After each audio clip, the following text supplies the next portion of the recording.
Good evening everyone, कैसे हैं आप सब लोग। मैं हूं आपका दोस्त राहुल और मैं दूंगा आपको सीडीपी का प्रैक्टिस सेट। ठीक है, तो शाम को ये 7 बजे तक आ जाता है आपके पास। प्रैक्टिस सेट अपलोड होता है, बेसिकली लाइव नहीं होता क्योंकि टाइम वेस्ट होता है लाइव में। ठीक है, और राहुल पांडे ऑफिशियल उसका टेलीग्राम का मतलब जो लिंक है वो डाल रखा है मैंने कॉमेंट बॉक्स में, तो वहाँ से आप जाके उसे ज्वाइन कर लेना PDF के लिए। ठीक है, बाकी नोटिफिकेशंस के लिए या कोई आपको टीचिंग मटेरियल चाहिए हो तो उसके लिए भी। ठीक है, पहले क्वेश्चन से स्टार्ट करेंगे। पहला क्वेश्चन है आपका जीन प्याजे से। जीन प्याजे सबसे पहले तो ये इनका नाम दिखते ही एक चीज़ याद आनी चाहिए कि संज्ञानवादी हैं ये। ठीक है, अब द्वारा परिभाषित वह अवस्था, अब जब अवस्था दिख जाए ना तो याद आना चाहिए कि इन्होंने 4 अवस्थाएं दी हैं। जहाँ संज्ञानात्मक विकास बालक अपनी इंद्रियों से तुरंत याद आना चाहिए कि इंद्रियगामक अवस्था, और ये भी आना चाहिए साथ में याद कि जन्म से 2 वर्ष का प्रयोग करके बाहरी दुनिया का पता लगाने का प्रयास करता है, तो ये हो गई ज्ञानेंद्रिय अवस्था। देख रहे हो, हमने क्वेश्चन के साथ ही साथ सारा आंसर ले आए, हमें देखने की भी जरूरत नहीं है ऑप्शन। और पहली तो है इंद्रियगामक जन्म से 2, फिर है पूर्व संक्रियात्मक ये है 2 से 7, फिर है मूर्त जिसे ठोस बोल सकते हो 7 से 11, फिर है अमूर्त जिसे कह सकते हो आप 11 से 15। ठीक है, इतना याद रख लेना। आंसर क्या हो जाएगा? ए। जीन पियाजे कहाँ के थे? स्विट्जरलैंड के थे। इन्होंने जो प्रयोग किया था वो 4 से 12 वर्ष के बच्चों पे किया था। ठीक है, इस चीज़ को भी आप याद रख लेंगे। नेक्स्ट, शिशु का सामाजिक विकास किसके ऊपर निर्भर करता है? तो दूसरों से बातचीत करने के अवसर पर, या स्नेह पर, या वह सीमा जहाँ तक बालक दूसरों का ध्यान आकर्षित करने का सक्षम हो, तो इन सब पे ही सामाजिक विकास निर्भर करता है। नेक्स्ट, सीखने की वह अवधि जिसमें सीखने की प्रक्रिया में कोई उन्नति न हो। मतलब उन्नति, देखो ये सीख कोई भी चीज़ ना ऐसे इस तरीके से सीखना स्टार्ट होती है, इस तरीके से, फिर वो इस तरीके से पठार बनता है, फिर वो गिरती आती। यहाँ उन्नति हो रही थी, फिर ये क्या बन गया? ये बीच में पठार बन गया, तो इसे कहते हैं सीखने का पठार। ठीक है, याद रखना। और ये वक्र, वक्र में पूछता है कौन सा वक्र सबसे अच्छा होता है, तो वो होता है सबसे अच्छा नतोत्तर वक्र, इस तरीके से चलता है। ठीक है, इसे कहते हैं नतोत्तर वक्र, याद रखना। नेक्स्ट, बुद्धि लब्धि का सूत्र पूछ रहा है। बुद्धि लब्धि का सूत्र किसने दिया था? टर्मन ने। ठीक है, टर्मन ने दिया था। ऐसे ऐसे लिखो, टर्मन। कब दिया था? 1916 में। ठीक है, और इसमें देखो आपको कुछ याद ना आ रहा हो ना तो 100 तो था ही उसके में, तो ऐसे ही याद कर लेते। मानसिक आयु बटे वास्तविक आयु अपॉन 100। ठीक है, याद रख लेना। नेक्स्ट, सीखने में प्रयास और भूल का सिद्धांत किसने दिया? तो ये थॉर्नडाइक ने दिया। थॉर्नडाइक ने प्रयोग किया था बिल्ली पर। और थॉर्नडाइक ने अधिगम के नियम ये पूछे जाते हैं कब दिए, तो वो दिए थे 1898। ठीक है, तो ये डेट याद रखनी पड़ेगी आपको। और इसे बालू का सिद्धांत भी कहते हैं, बालू का सिद्धांत। और इसे मात्रा का सिद्धांत भी कहते हैं। किसको? थॉर्नडाइक के को बता रहा हूँ, मात्रा का सिद्धांत, बालू का सिद्धांत। और इनके जो अधिगम के नियम है ना, उसमें मुख्य नियम 3 हैं।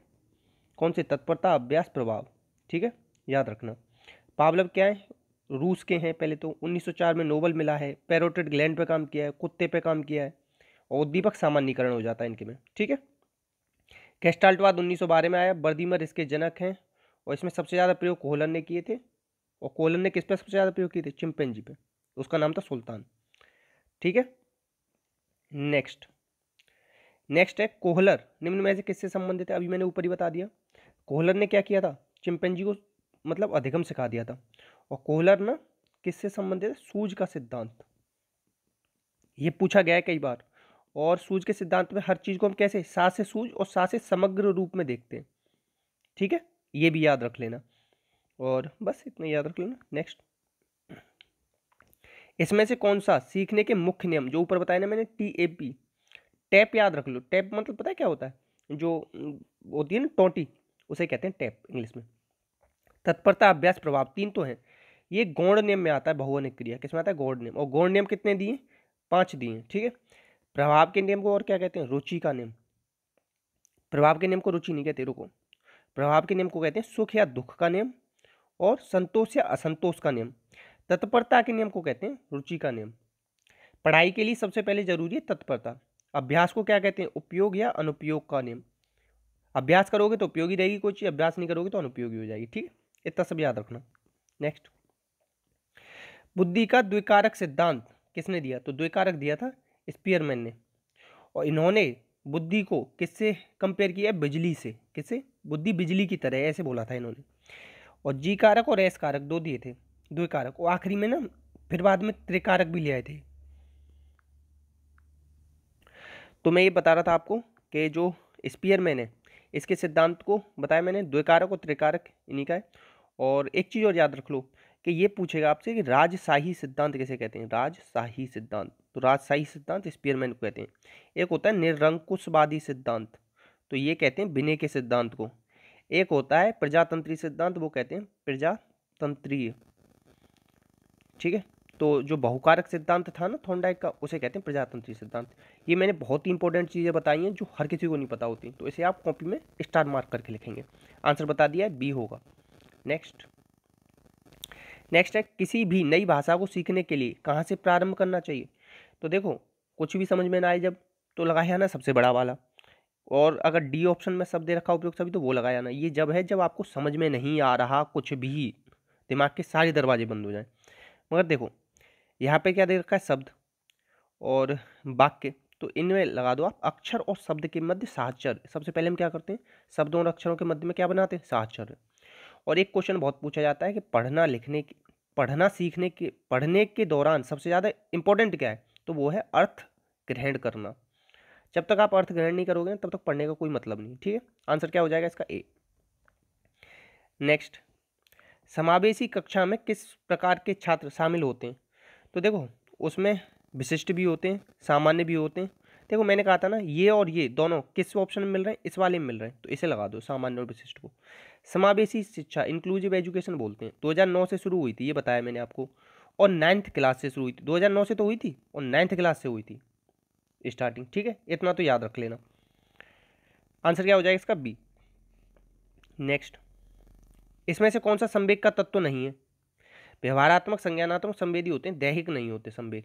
ठीक है, और मैकडूगल ने मूल प्रवृत्ति की बात करी, उसमें 14 संवेग बताए इन्होंने। ठीक है, इसे भी याद रख लेंगे।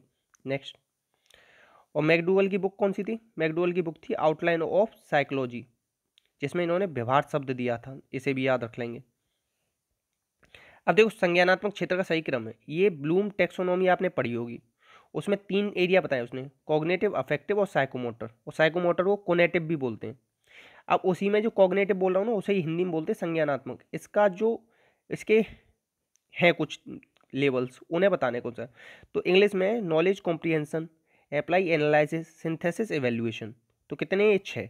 और हिंदी में क्या है? ज्ञान, बोध, अनुप्रयोग, विश्लेषण, संश्लेषण। रुको मैं देख लेता हूँ। ज्ञान, बोध, देखो बोध आता है, ये तो होगा नहीं, ये होगा नहीं, ये होगा नहीं, ये होगा ज्ञान, बोध, अनुप्रयोग, विश्लेषण, संश्लेषण, मूल्यांकन। देखो जब इस तरीके से कंफ्यूज हो जाओ ना, तो मिला लिया करना। ज्ञान के बाद बोध आता है, तो इन दोनों में तो पहले ही मूल्यांकन ही तो आएगा नहीं, मूल्यांकन एंड में आता है। अब ज्ञान के बाद यहाँ अनुप्रयोग दे रखा है, यहाँ ही बोध है बस, तो इस तरीके से भी मैं आंसर निकाल सकता हूँ कि अगर मैं यहाँ कंफ्यूज हुआ ना थोड़ा सा, हिंदी में हो जाता है क्योंकि मैंने इंग्लिश में याद किया है, तो इसके लिए माफ़ कीजिएगा अगर आपको थोड़ा सा अजीब लगा हो तो। इसमें से कौन से अच्छे शिक्षण की विशेषता नहीं है? तो देखो जनतंत्री, पता है क्या होता है? डेमोक्रेटिक, ये तो बहुत अच्छा है। सहानुभूतिपूर्ण होना चाहिए, वांछनीय सूचनाएं देने वाला हो, स्वेच्छाकारी नहीं हो चाहिए। स्वेच्छाकारी समझ रहे हो? हिटलर टाइप कि जो मेरा मन करेगा वो पढ़ाऊंगा। जैसे अभी मैं आप लोगों को किस तरीके से पढ़ा रहा हूँ, जैसे आपका सीटेट आ रहा है उसको ध्यान में रख रहा हूँ, रीट को ध्यान में रख रहा हूँ, तो मैं आपके तरीके से पढ़ा रहा हूँ। आप जैसा चाहते हो कि सर इस तरीके से एक्सप्लेन कर दिया करो, तो उस तरीके से पढ़ा रहा हूँ। तो ये क्या है? जनतांत्रिक मेरा जो तरीका है पढ़ाने का। तो आंसर क्या हो जाएगा? ए। ये इसकी विशेषता नहीं है अच्छे शिक्षण की, स्वेच्छाकारी। नेक्स्ट, पियाजे के सिद्धांत के अनुसार पूर्व संक्रियात्मक अवस्था कौन सी होती है? तो देखो ये 2 से 7 वर्ष के बीच में होती है। अब इसी में क्या होता है? बच्चा ईगो सेंट्रिक होता है, अहम केंद्रिक बोल सकते हैं हिंदी में। और इसी में एनिमिज्म आता है, एनिमिज्म, हिंदी में इसे क्या बोलेंगे? जीववाद। ठीक है, तो इसे भी याद रख लेना।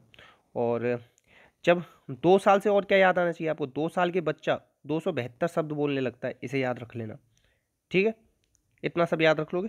और बाकी प्याजे के बारे में मैंने आपको बता ही दिया, ऊपर स्विट्जरलैंड के थे और इन्होंने अपने बच्चों पर प्रयोग किए थे। ये आ जाता है चूहे पे किए थे, बिल्ली पे, या अपने बच्चों पे। तो अपने बच्चों पे।